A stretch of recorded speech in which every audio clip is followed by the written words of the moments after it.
thought it was a dream at first, the kind where something feels off, but not enough to jolt you awake. But I was already sitting up in bed, my shirt damp with sweat, and I couldn't figure out why I was awake. The room was pitch black. My fan was off, which was weird because I always sleep with it on low. It hums just enough to block out noise from the street. I waited, listening. It took a full minute before I realized something wasn't right. No ticking from the wall clock. No fridge buzzing from the kitchen. Not even the faint hiss of air through the heater vent. The silence was so total that I could hear a faint pulse inside my head, like the sound your ears make when you're underwater. I live alone. Just me and my 2 hamsters, Lulu and Crumbs. They're usually skittering around or chewing on their bedding by this hour. But tonight, nothing. I leaned over the edge of the bed to peek at their cage on the floor. They were sitting completely still, side by side, eyes wide open, both facing the same direction toward the door. It didn't scare me at first. I just thought maybe they were startled by something. I whispered, "You two okay?" and reached to slide my phone off the charger. The screen lit up before I touched it, and the sound that came out of it, God. It was like a screech made of TV static, but warped and twisted. The kind of sound that makes your body pull back, even if your brain doesn't know why yet. I fumbled the phone. It buzzed so hard in my hand, it almost flew out. The screen showed a bright red alert message covering everything, but it didn't look like any normal emergency alert I'd ever seen. No FEMA logo, no timestamp, no option to dismiss it. Just this message in sharp block letters that looked like they'd been typed in a rush. Emergency alert. Remain indoors. Do not look outside. Do not use screens or mirrors. Do not engage with any audio sources. Stay low. Stay silent. Threat level extreme, I stared at it, still holding my breath. I tried tapping the screen, but nothing worked. Not the power button, not the volume buttons. I couldn't close it. It just sat there in my hand, glowing red like a warning light. Then, for the first time, I noticed how cold the room had gotten. Not like normal cold. This was the kind that soaks into your skin. The kind that feels like something is drawing the heat out of you, instead of the air just being chilly. The hamsters were still frozen, motionless, and I was getting this horrible feeling I was being watched. But not from inside the room, from outside. I moved to the hallway, every step soft, listening for anything, any sound that would explain the weird alert or the dead silence. My apartment is on the ground floor, one of 6 in a narrow complex on Pine Street, just off the industrial park. I could usually hear trucks groaning past, even at night. But tonight, not a sound. When I reached the kitchen, I froze. The microwave display was black. The digital clock on the stove dead. My Wi-Fi router had a single red light flashing over and over like it was trying to stay connected, but couldn't. I didn't touch anything. My phone buzzed once more in my hand. just one short pulse, and then shut itself off completely. The silence returned, and then I heard it, not from inside, from the yard. Maybe 10 feet outside the window by the sink. A soft, scraping sound. Slow, deliberate, like someone dragging something across the outside of the building. Not scratching, more like dragging wet rope over concrete. I stepped back, bumping into the fridge with my hip. The alert's message repeated in my head. Do not look outside. I didn't. Instead, I backed away, turned down the hall, and quietly closed the bedroom door behind me. My mind was racing. I didn't know what was going on, but every part of me screamed that I shouldn't be near the windows. I crouched next to the hamster cage and gently scooped them both into their travel box. Crumbs twitched once, but didn't move much otherwise. That was almost scarier than the noise outside. I'd never seen them act like that before. I grabbed my jacket and remembered the old storage room behind the building. It was where the landlord kept cleaning supplies and breaker access. It had no windows, just a concrete floor and thick walls, probably meant for storms or something years ago. I had the backup key from when I helped him clean out the basement 2 months ago, still barefoot. I eased out my front door and shut it gently. The hallway outside my apartment was barely lit. Just one emergency light above the exit. The rest of the place felt abandoned, like everyone else had left hours ago, or never existed. My skin prickled as I made my way down the back corridor. I was halfway there when I heard it again, closer this time. That scraping longer, slower, like it was moving toward the back of the building. I didn't stop. I practically ran the last few feet, key in hand, and unlocked the storage room. Inside, the air smelled like concrete and bleach. I shut the door behind me and locked it from the inside. No light, just the glow from the backup bulb in the ceiling, dim and yellow. I sat on the cold floor, pulled the hamsters close to my chest, and waited. No phone, no windows, no sound. Nothing except that feeling in the pit of my stomach that something had arrived, and it wasn't here for help. I don't know how long I sat there, back pressed against the wall, arms wrapped around the hamster carrier, like it was the only thing anchoring me to reality. The storage room was barely bigger than a walk-in closet.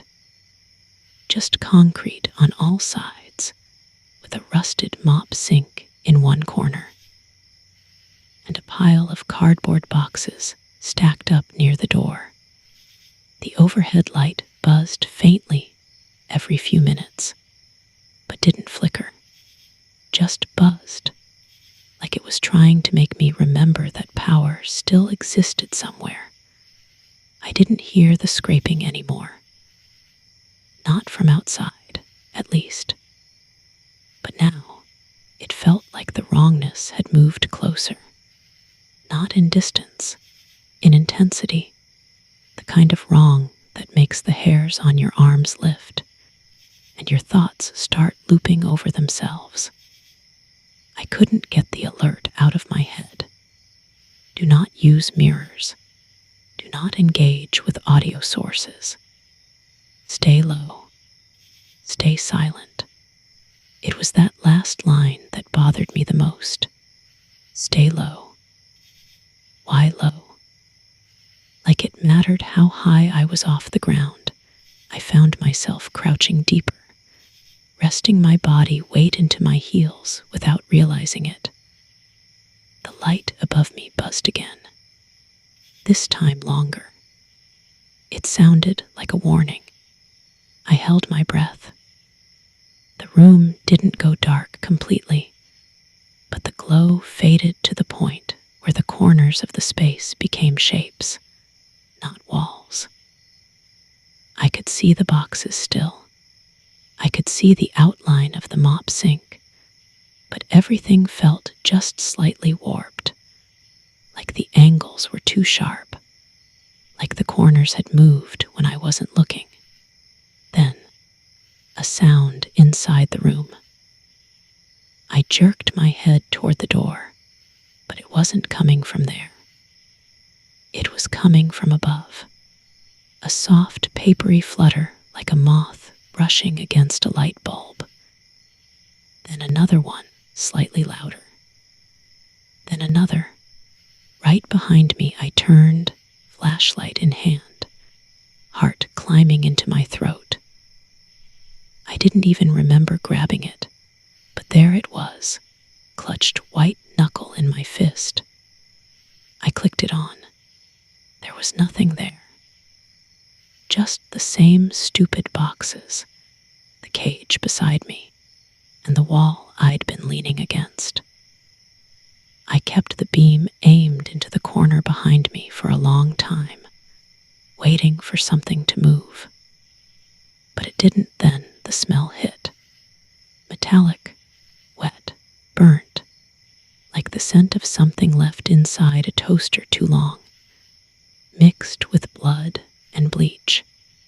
I turned off the flashlight, just in case. The alert had said to avoid light sources. I hadn't thought about flashlights at the time, but I wasn't taking chances now. I adjusted Lulu and Crumb's cage on my lap and scooted backward until I was wedged into the back corner of the room, spine against the cold concrete, knees tucked up. The air was getting heavier. I didn't mean that in a dramatic way. I mean, it literally felt harder to breathe, like I was under a weighted blanket and someone was pressing down on my lungs. I tried to stay quiet to listen, but my ears were popping like on an airplane, but sharper, and then static. Very faint at first, but it was there. It wasn't from the light. It wasn't from a speaker or a radio. It was coming from behind the mop sink. A low hiss of static, broken up now and then by what sounded like clicking or tapping, like something trying to form a pattern. I kept still, too afraid to move, but my heart was racing. I had a sudden urge to talk, to say anything, even a whisper, just to prove I could. But the moment I opened my mouth, the static got louder. No joke. It reacted.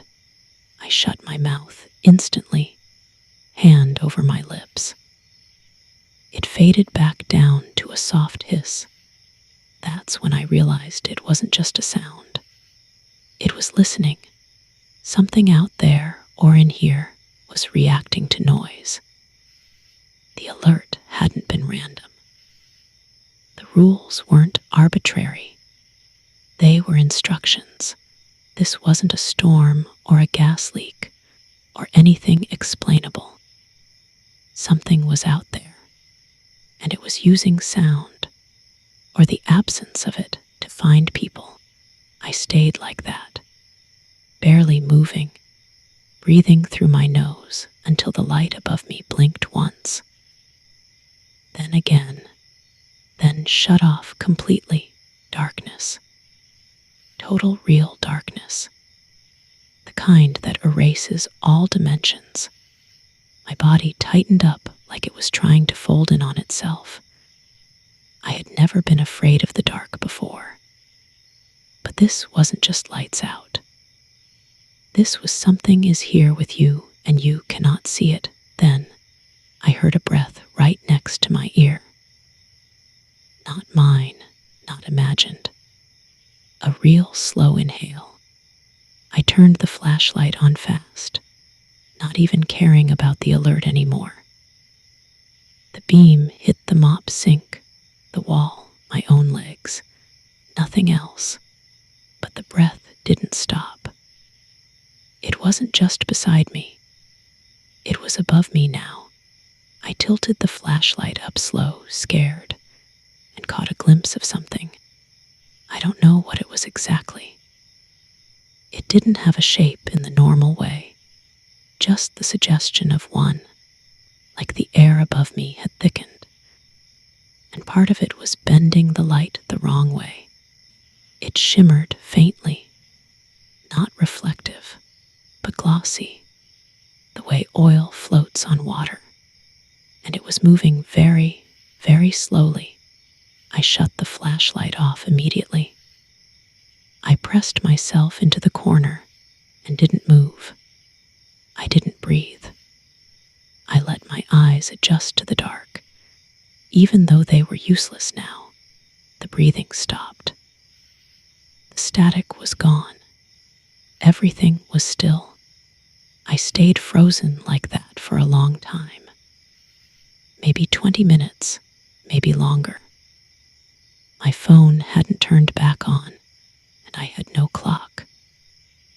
But slowly, the weight in the air began to lift. The emergency alert wasn't lying.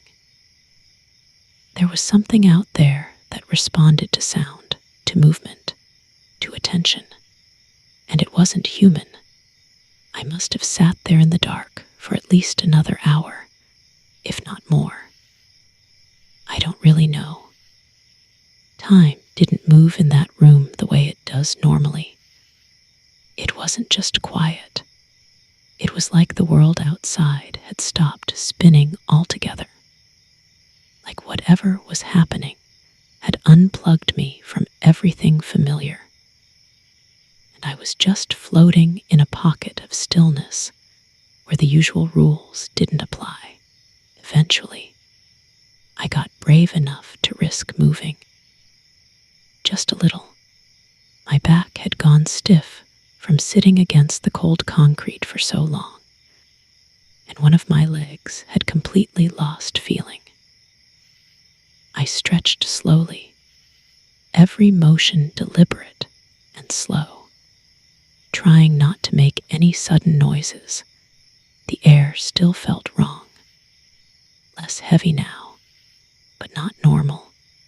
It was like a storm had passed through and left some invisible residue behind. I thought about turning the flashlight back on, but I didn't. Not after what happened last time. The dark was terrifying, sure, but at least it didn't seem to react.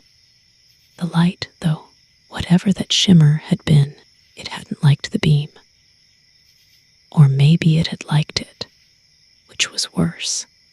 My phone still hadn't powered back on, but I didn't bother checking it again. I had a weird feeling that even if I had brought another phone or device, it wouldn't have made a difference. Whatever was happening, it wasn't a matter of signal or battery. It was like the very idea of communication had been hijacked. I started thinking about the alert again. Do not look outside. Do not use reflections. Stay low. Stay silent. The reflection part had stuck with me. Why reflections? Then I remembered the metal sink behind me.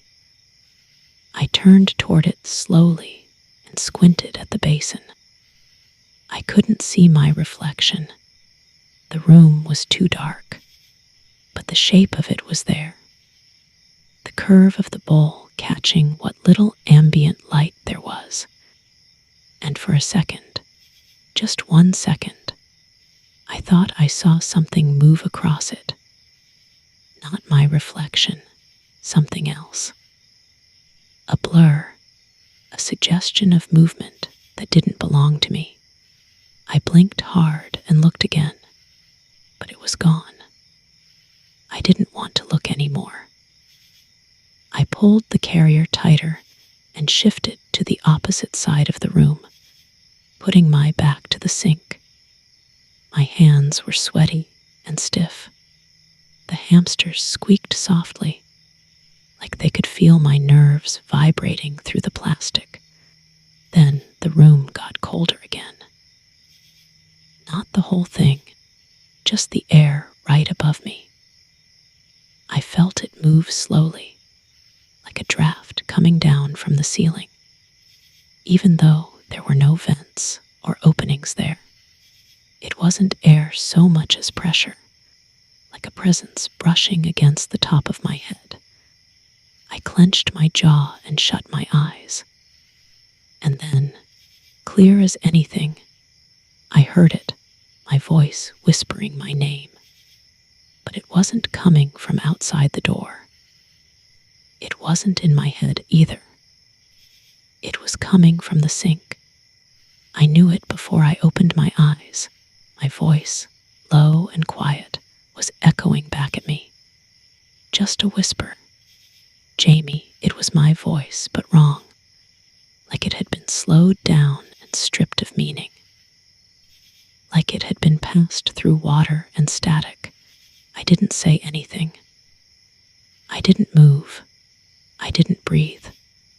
And eventually, it stopped. Whatever it was trying to draw me out. Or maybe get me to make a sound. I thought again about how the static had responded when I opened my mouth earlier. This thing, this presence, it heard in ways we didn't understand. Not with ears, not even with sound, maybe, but through intention, through the idea of noise. I needed to get out of the storage room. I didn't feel safer anymore. I felt like I was being held here, like the room had gone from shelter to trap, and I was overstaying my welcome. I waited another 10 minutes, maybe more, and then finally unlocked the door. The hallway was empty. I moved out fast but careful, holding the hamsters close, feet light on the tile. The air outside the room felt thinner now, still cold, still tense, but not charged the way it had been before. Like whatever had been there had moved on, or moved through. My apartment door was still shut. I hesitated before going back inside, but I had nowhere else to go. No phone, no working electronics, no way to call anyone. So I opened the door slowly and stepped inside. It was dead silent. Not the same kind of silence as before. This was the aftermath kind. The kind of quiet that happens after a loud crash when you're waiting to see what's broken. I checked the microwave. Still dead. Same with the stove clock. I glanced at the living room window, but didn't go near it. The blinds were down, but I couldn't risk it. I went back into my bedroom, set the hamsters on the desk, and sat on the edge of the bed. My body ached. My thoughts felt jumbled, like puzzle pieces that had been bent and wouldn't fit right anymore. And then my phone lit up, just a little glow from under my pillow. I stared at it for a long time before picking it up. No sound, no vibration. The screen showed one new notification. Not a message, not a call, just another alert. This one was short, follow-up alert. 6:02 a.m. Riverton District. Primary event subsiding. Remain indoors until 7 o'clock a.m. Do not use screens or audio devices. Stay silent. Cleanup is underway. Do not acknowledge unfamiliar voices. That last line chilled me because whatever I'd heard in that sink, whatever had whispered my name, wasn't random. It wasn't an accident. It was testing me, and it would probably try again. I didn't turn the phone off. I just set it face down on the nightstand and stared at the wall for a long time. The glow from the alert dimmed the room in red for a few minutes before fading out again. Like it was tired, my eyes stayed open. But I wasn't seeing anything. My brain was too busy trying to make sense of what cleanup is underway meant, or how any of this had happened without warning. I should have called someone hours ago. But the truth is, I hadn't even tried. It wasn't just about the phone not working earlier. It was something deeper, like my body didn't want me reaching out. Like part of me already knew no one would answer. The alert's last line kept repeating in my head over and over. Do not acknowledge unfamiliar voices. I didn't know what that meant exactly, but I remembered hearing myself in the sink. Not just a voice, my voice, whispering my name like a question it already knew the answer to. And now, with the lights still off and the apartment still wrapped in that thick quiet, I was terrified that if anyone called out from outside the door, even if it sounded like a neighbor or a friend, I wouldn't know if it was real. I sat in silence until I noticed something strange. The hamsters were acting normal again. Lulu was chewing on a tissue roll, and Crumbs had started burrowing in the bedding like he always did. The sudden return to normalcy was jarring. I stood up slowly and leaned in to watch them. Nothing about their movement seemed tense anymore. No freezing, no staring at corners, just rodents being rodents. It should have made me feel better, but it didn't, because if things were returning to normal, it meant this had happened before, like a weather pattern, something that rolled through and passed on, leaving the surface unchanged, but shaking everything underneath. I walked into the kitchen, flashlight in hand, careful to keep the beam pointed down. I didn't dare turn on any switches. The microwave display was still blank. I opened the fridge. Nothing. Not even a hum. The food inside felt lukewarm. Electricity was still off, but the building wasn't making noise either. Not even pipes ticking from cooling off. The air just sat heavy in the space, like it didn't want to move. I checked the time on my wristwatch. 6:29 a.m. 30 more minutes, supposedly. I thought about the words. Cleanup is underway. I pictured hazmat suits, radiation detectors, military vans idling in parking lots. But I knew that wasn't what this was. Whatever needed cleaning up wasn't something you could scrub or contain. This was something other. I walked slowly to the living room and stood in the center, not near the windows, just listening. At first, nothing. Then, so faint I could have imagined it, I heard a sound from somewhere outside the building. Not a vehicle, Not footsteps, a tone, almost musical. It rang for maybe 4 seconds, a single echoing note, low and soft, like someone blowing across the mouth of a glass bottle. It stopped abruptly, then silence again. I waited. No repeat. I stayed there still for at least 5 minutes, but there was nothing more. I couldn't tell where the sound had come from. The direction didn't make sense. It seemed to pass through the walls, not around them. The temperature in the apartment hadn't changed, but my skin broke into goosebumps. There's something about a sound you can't place, even when it's harmless, that makes your mind spiral. It's the mystery of it that gnaws at you, not the volume. That's when I heard a knock. Not loud, just 2 light taps on my front door. I froze. There it was again. Knock, knock, no voice, no footsteps before or after. I backed away 1 step, then another, until I was against the hallway wall. Then I heard it, a voice, female, calm, close. Jamie, you okay? It sounded like my neighbor Lena. Same pitch, same speech pattern.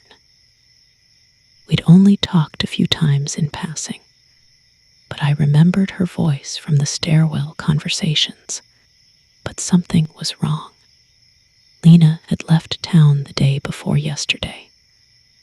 I saw her packing her car. Said she was driving to her sister's place outside Portland. Another knock. Slower this time, and the voice again. It's just me. Are you all right? No movement. No shadow under the door. I didn't answer. I didn't move. My breathing got shallow again. That weight returned. The same pressure I felt back in the utility room. I pressed my back harder to the wall and focused on not reacting. I don't know how I knew, but I knew if I said anything, even a whisper, it would hear me. Then came the part that chilled me most. The voice changed just a little.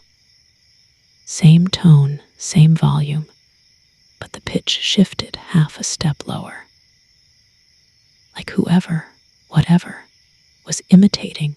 Lena hadn't nailed it perfectly the second time. Jamie, it's cold out here. Please let me in. I wanted to scream. Not out of panic, but because something about that small vocal slip made it real. It confirmed what I'd been dreading. It wasn't her. I slowly slid down the wall, crouched low like the alert said, and sat there in the hallway, hand clamped over my mouth. No more knocks came. No more voice, just silence. I waited 10 more minutes before crawling back into the bedroom. The hamsters had gone to sleep again. Both of them burrowed deep into the bedding, relaxed and twitching in their dreams like nothing had happened. The clock on my watch clicked over. 6:59 a.m. I stared at it. Then the screen on my dead phone suddenly lit up again like someone had flipped a switch in another room. No sound, no buzz, just the screen back on, glowing dim white. A new alert popped up, final notice. 7 a.m., Riverton District. Critical period has ended. Remain indoors for the next 3 hours. Avoid unfamiliar individuals. Do not mention this event. Do not investigate further. If symptoms occur, seek no treatment. Normal conditions resumed. No agency name. No way to reply. Just the words. I set the phone down, walked slowly back to my room, and sat on the edge of my bed. Outside, a bird chirped. One, then two morning sounds like nothing had happened at all. But I knew something had happened. And it knew I knew. I didn't go near the windows that morning, even after the sun came up, and the apartment filled with that soft orange light that usually makes everything feel a little safer. I stayed where I was, sitting on the edge of the bed, hands folded like I was waiting to be called in for something. I didn't check the news. I didn't text anyone. I didn't even feed the hamsters right away. I just sat there replaying everything in my head: the alert, the noise, the cold, the whisper in my voice, the thing pretending to be Lena, the static that listened, and that final alert: do not mention this event. Seek no treatment. Normal conditions resumed. That one stuck with me in the worst way, not just because of the eerie wording, but because it sounded final. Not like it was over, like it was being wiped, like whoever or whatever was behind this didn't want it remembered. By 8:00 a.m., the fridge started humming again. The microwave reset itself with 12 o'clock blinking steadily. My Wi-Fi router flashed green like nothing had ever happened. I tested the lights. They worked. So did my phone.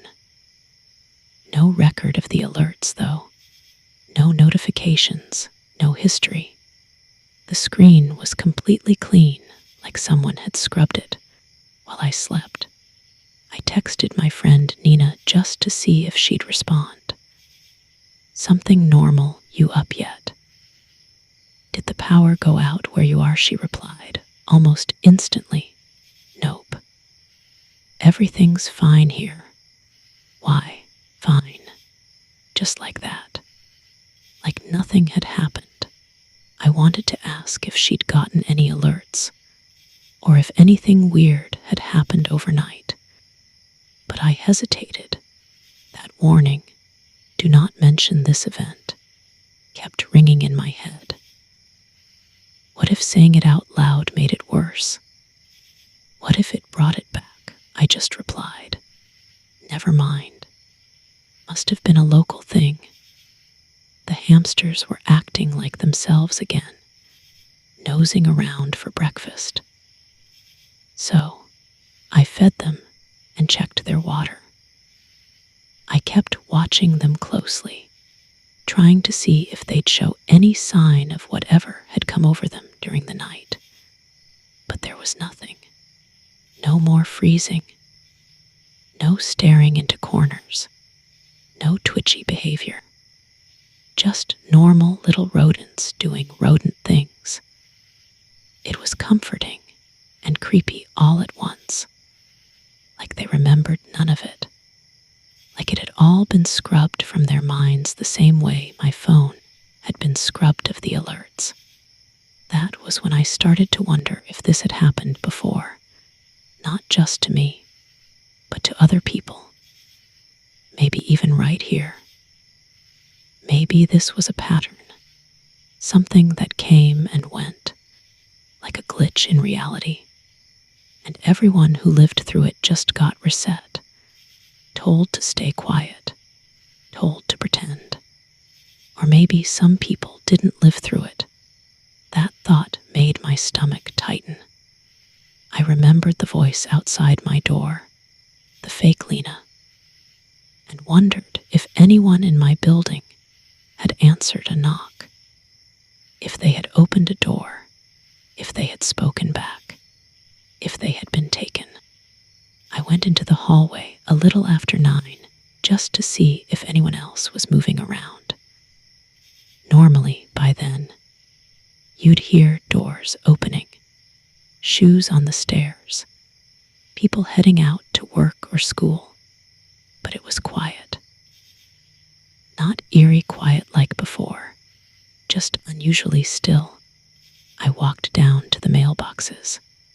A few envelopes had been shoved into mine, even though the mail carrier didn't come until late afternoon.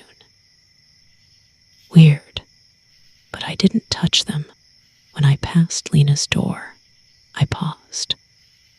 The hallway light above her unit flickered faintly, not like it was broken, more like it didn't know what kind of lighting it was supposed to give off.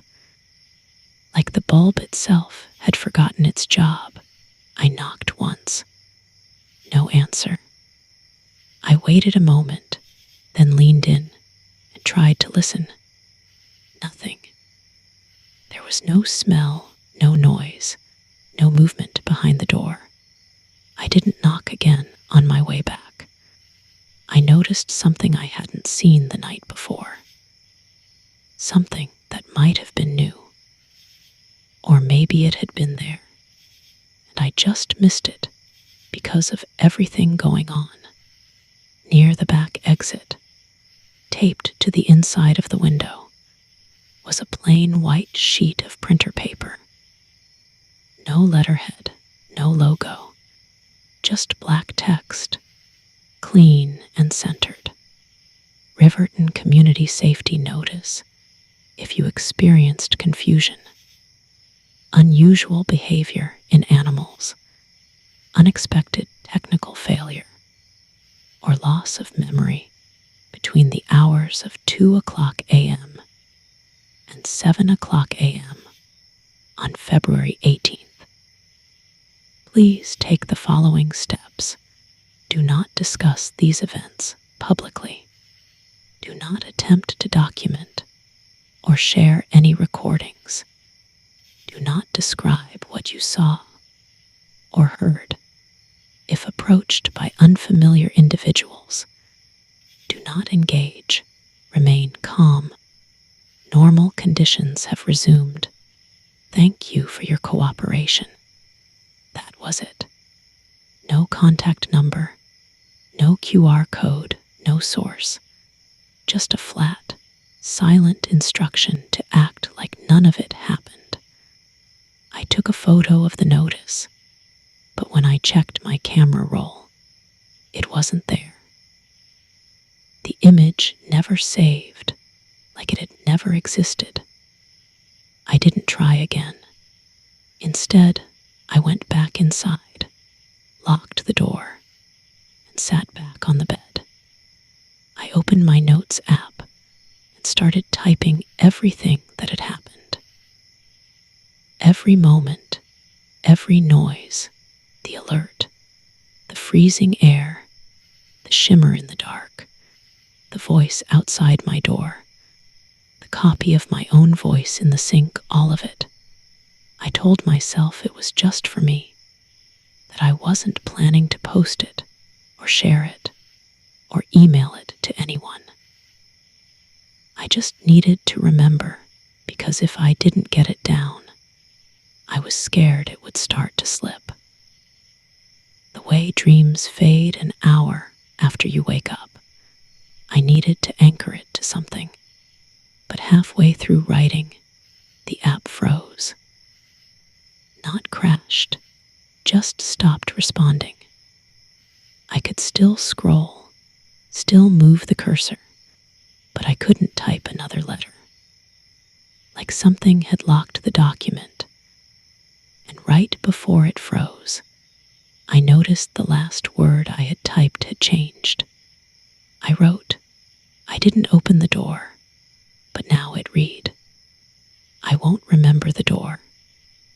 I stared at it until my eyes stung.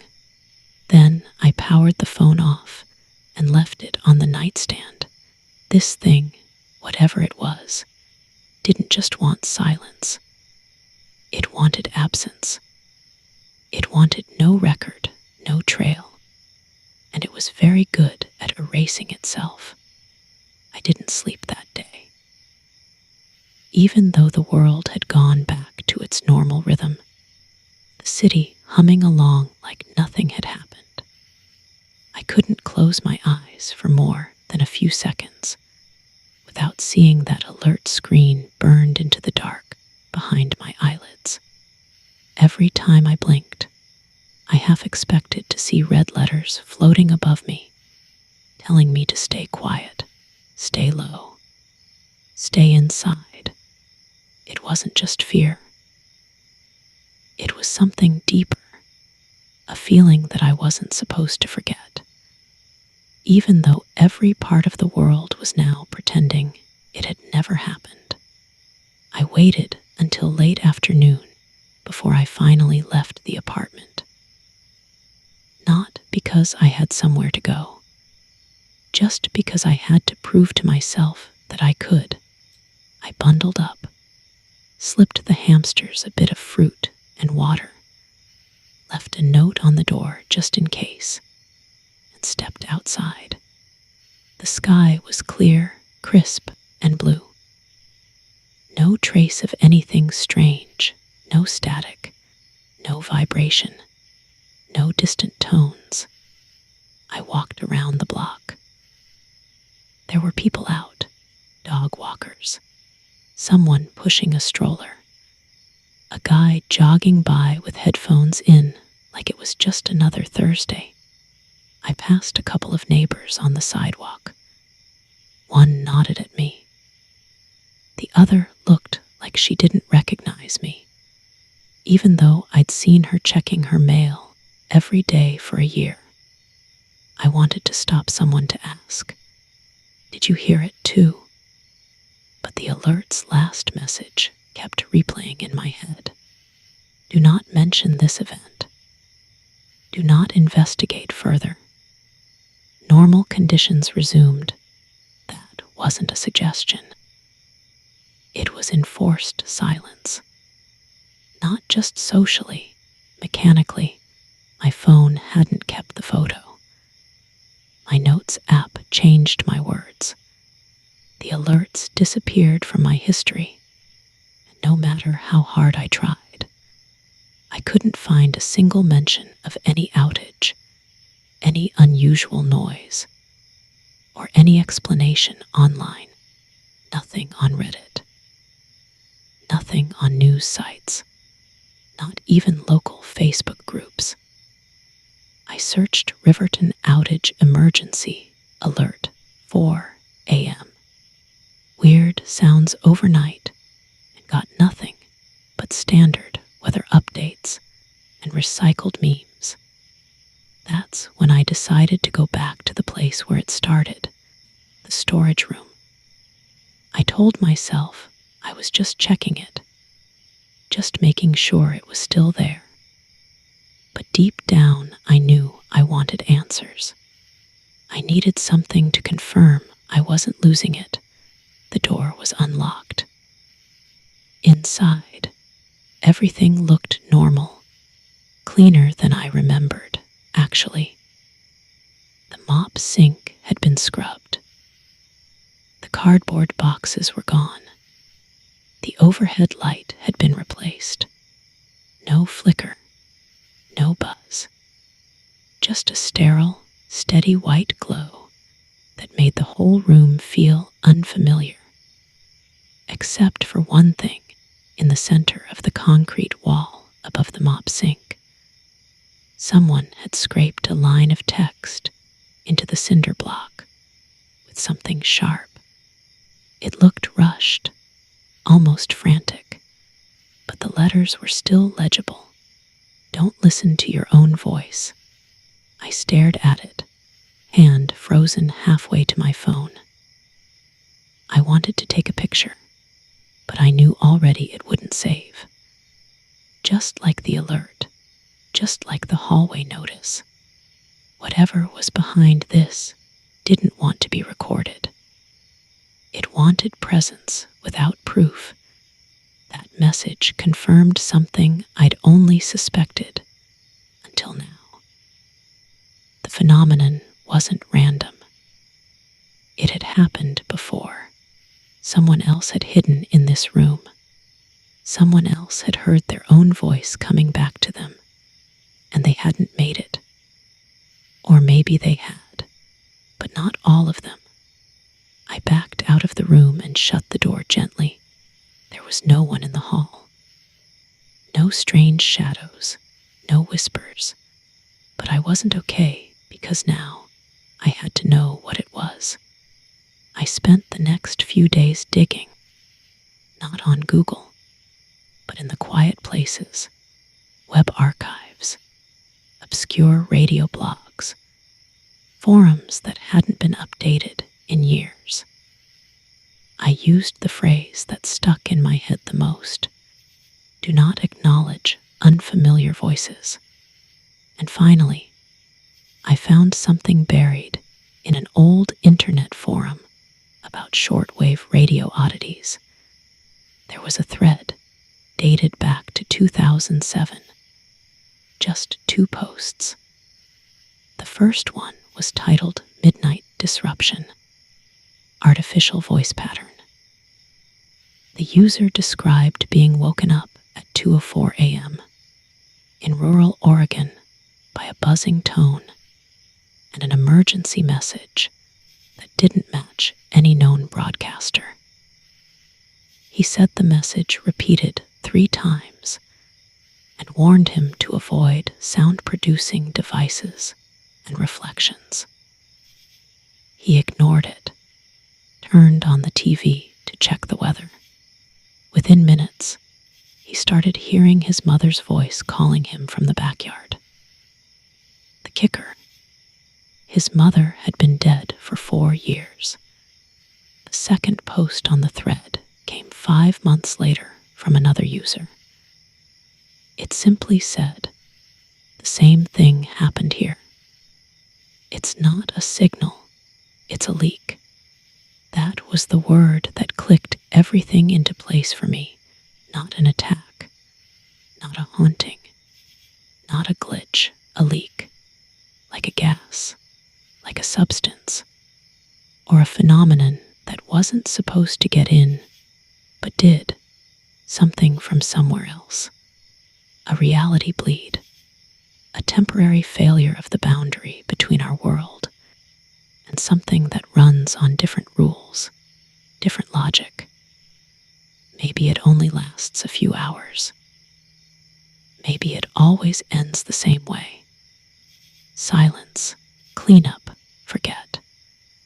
And maybe the only real mistake is trying to name it. Because once you try to describe it, once you look too close, you give it an opening. You turn your attention into an invitation, and it learns you. That's what the voices were. Not ghosts, not hallucinations, copies, sound-based approximations, tests to see if we'd listen, to see if we'd answer, to see if we'd invite it all the way in. And I didn't. But I don't think that matters anymore, because this morning I found something new on my bathroom mirror written in fog, even though I hadn't showered. "We remember you." That was it. No sound, no movement, just a message waiting for me in the place I'd least expected. So now I sit here typing this out by hand. Pen and paper, no apps, no electronics. I don't even know why exactly. Maybe no one will ever read this. Maybe it'll get scrubbed too. Maybe they'll find it and erase even me, but I'm leaving it under the floorboards anyway. Because if someone else finds it during the next event, whatever night the static returns and the glass starts whispering back, I want them to know you're not crazy. You're not alone. And whatever it is, it knows you heard it.